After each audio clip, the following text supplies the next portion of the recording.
I was more asking like, how do you make sure everybody's heard? Because that's harder. Oh, Uh, ask them.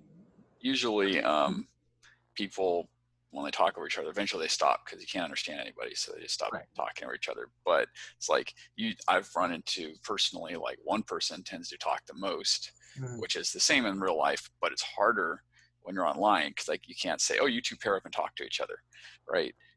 Right, right. You could try the one voice at a time. Just look at the screen and make sure that everybody have a note if you need one. Just make sure that you ask everybody what they're doing.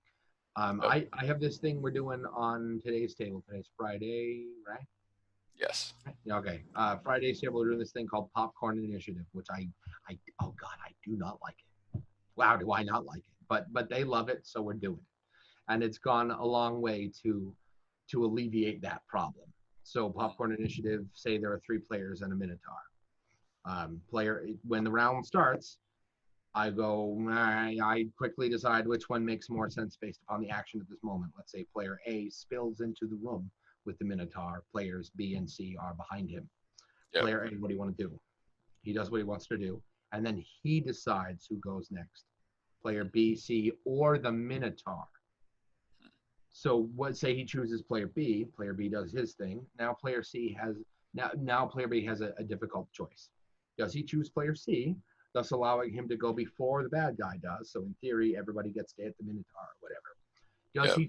If he chooses player C, at the end of the round, the Minotaur is still up and moving. Now player C has to choose the Minotaur because it's the only option he has left. Now the Minotaur, once his turn is over, we're in the new round. It is entirely possible that the Minotaur will choose himself to go next, essentially setting in the new round, essentially meaning the Minotaur gets to go twice in a row. Hmm. Personally, I hate this. It's clunky and silly, and I don't like it. However, the players love it, so we do it. Yeah. And it has gone a substantially long way to eliminating crosstalk, Nice. which is nice. That part's nice. Nice. Yeah. Sometimes you probably do this too. I'll just decide initiative, not even roll Yeah, for it. I don't. Be like, If the table's okay with it, I don't use initiative. Who needs it? yeah. Yeah. I mean, especially if it makes sense. Like they just walked into a room and there's goblins standing there ready to attack them. I mean, Right. and Right. the If they made a goblins bunch of attack noise coming them. down the hall and the goblins are going like this, Yeah. they're going first. They're Yeah. unless you have a player character who's stupid, like spent a bunch of energy and stuff on going first, then Yes. he goes first. They have initiative modifiers and feats and crap for a reason. If they want them, sure. Like the Flash always goes first. Yeah, even against Superman, as long as they're running. Yeah. The Flash always goes first. But unless you have something like that, context specific. Exactly. Cool. All right. So let's get to the second part of our interview here. So here's a question. So some DMs are very skeptical about going professional, particularly concerned with how getting paid changes the game. Like saying it might not all. Basically, I mean, you probably heard it. Like it's going to change the game. People are going to do it for money, not for fun.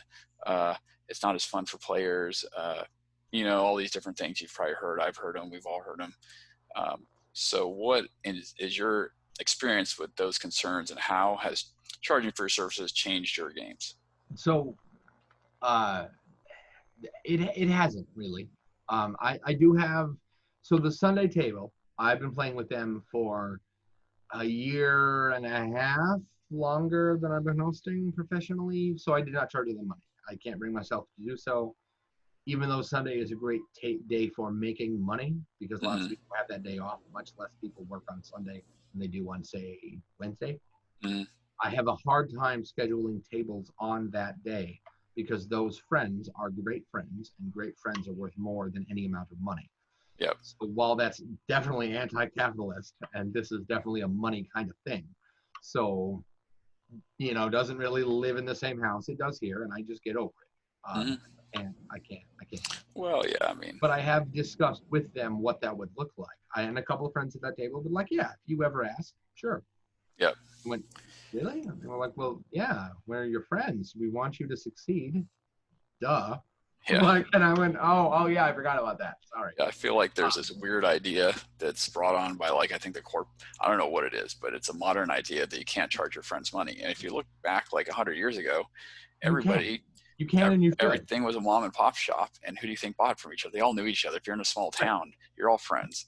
You can and you should. Yeah, And your friends should be the first person in line to buy that thing from you because they're excited for your success. exactly. Like I published a book of poetry a couple years ago. And I sold many copies of that in a bookstore, but I also sold them to my friends. Mm-hmm. One of my friends bought shoved the money in my hand and took the book, and I went, dude, you and I both know you're never going to read that. Like, you're not that kind of guy, and that's all right. And he went, why are you buying it? And he went, well, because I want you to succeed. Of course, I'm not going to read it. Yeah, exactly. I helped him move out of his apartment a couple months ago. He still has the thing, and that spine is not cracked at all. Like, he still has it. It's a trophy, I guess. Yeah. I don't know. Well, yeah, I'm not pleased with that book these days. I'm glad he didn't read it. But exactly.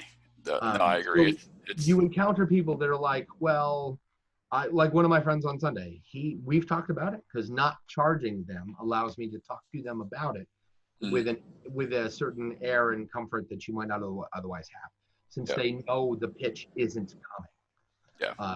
And he's like, look, if you want me to shell out for food, you bet. If you wanted me to pay for it directly, I would not do that. And I said, what was that, because it's me or because of the principle? Like, what I'm really asking is, do you not think I'm good enough to do this for money, or is it something you're just not interested in paying money for? Yeah. And he said, you're one of the greatest GMs I've ever seen.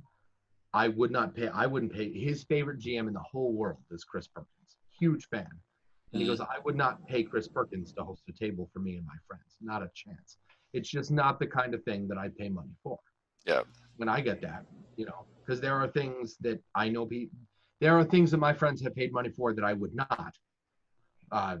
Items, video games, services, whatever. There are things that the value. This one's weird for me. So on the one hand, I don't think the market should decide what you charge. You should decide what you charge. You're providing the service. You know how good it is. You set the price point, not what other people say you set it for. Yeah. On the other hand, they're only going to pay for it if they decide it's worth that much. Yeah. So, I mean, it is dependent on the market. I mean, one thing, I used to own my own web development business, and the busier I got, the more I raised my prices, because it's like I don't have time. Like, because your time becomes more valuable, because now I didn't have time to do these 2 projects. So I was like, well, right. Did that work? Want me? It worked. I just kept raising it more, and people still paid it. So it wasn't. Okay. Yeah. See, that's a thing that I hadn't really considered was raising the. I mean, I immediately dismissed the idea, raising prices, because I feel. Well, like for anyone new I took on, I'd be like, well, I'm already super busy, and so I don't feel like spending more time doing this. But if somebody were to pay me, say, $50 an hour instead of, I don't know, these are just made up numbers. But instead of paying me $20 an hour, if you were to pay me $45, I would consider spending more time doing this on your thing. Right. Yeah. So you don't upcharge the customers you already have. Eventually I did, when I got to the point where the old customers were like literally half of what the new customers are paying. I was eventually like, look, I'm losing money. I mean, this is also for websites and stuff, but I just said, look. And how did that go over? They paid it. Really? Cool. Yeah. So if you encounter people that are like, well, let's go through that piecemeal, because I've got rampant ADHD and I'm going to have to narrow this down. If you find the guy who says, that'll change the game. Maybe people didn't used to get paid to play baseball. Yeah. Well, what about people who acted out plays? Like, people pay, how you pay to go to movies, but do you pay to watch your friend read Romeo and Juliet to you? I mean, right. If people